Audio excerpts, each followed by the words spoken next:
with those words ringing in her ears, my great-great-great-grandmother fled. Mr. Contest Toastmaster, ladies and gentlemen, you're probably wondering, did some fleet-footed young constable catch up with her? Her name was Mary Connolly. In 1852, she was 20 years of age, lived with her family in County Galway, Ireland. She was caught. She was charged with and found guilty of sheep stealing, plucked from her family and shipped across to Australia's version of hell, Port Arthur, Tasmania. Mary Connolly arrived in Australia as a convict. It wasn't until about 2010 that I became aware of the circumstances surrounding my Irish heritage. And when I did find out, I was absolutely proud. I'm very happy to be part of reasonable, sensible, solid, uncomplicated Irish stock.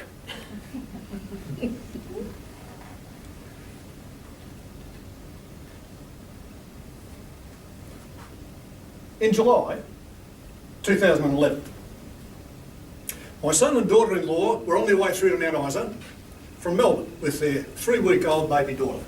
They stopped in Brisbane. And it was in Brisbane at the airport that I met Grace Elizabeth Murray.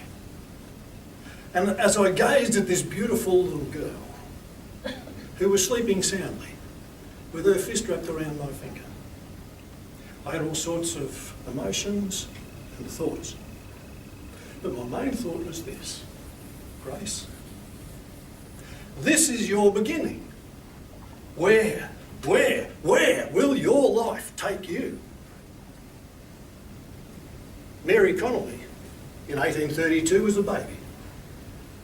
And over the next 20 years she developed the same as what we did. However, at 20 years of age, here she was in Australia, in the poorest, the lowest of circumstances. She was actually living that Australian colloquial expression, lower than a snake's guts.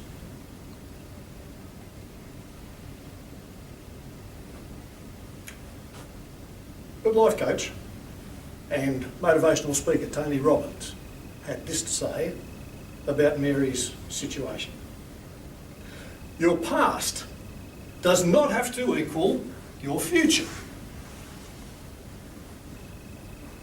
And that, what happened then, was that Mary was given permission to get married in 1854 to Martin Gorham. He was an Irish convict too. For Mary and Martin, this was the beginning of what I call the perpetuating power of parenthood. Mary Gorham, the Connolly, had 7 children, one of whom was my great-great-grandmother.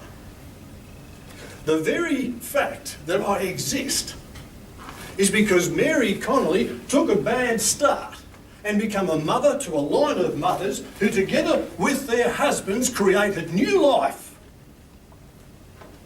And one day, I was born. Grace Murray exists for the very same reason. It's universally held that one of the major parts of our lives is to become significant in the world in which we live. That's why we try all sorts of ways to do something or to be something, so that we can see significance in the fact that we actually lived.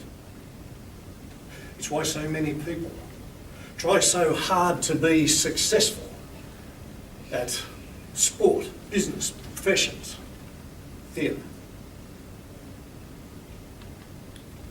But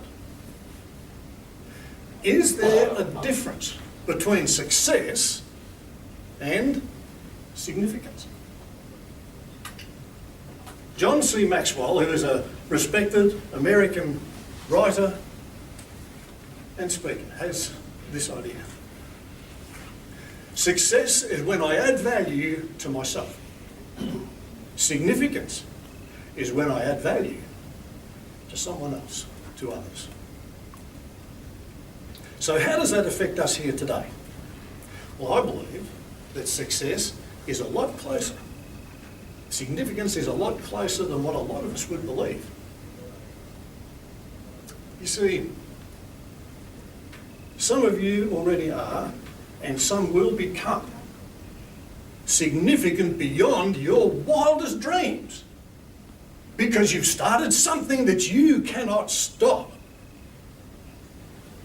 Ladies and gentlemen, the gift that your future generations needed was you. Your significance came naturally. Mr. Contest Chair.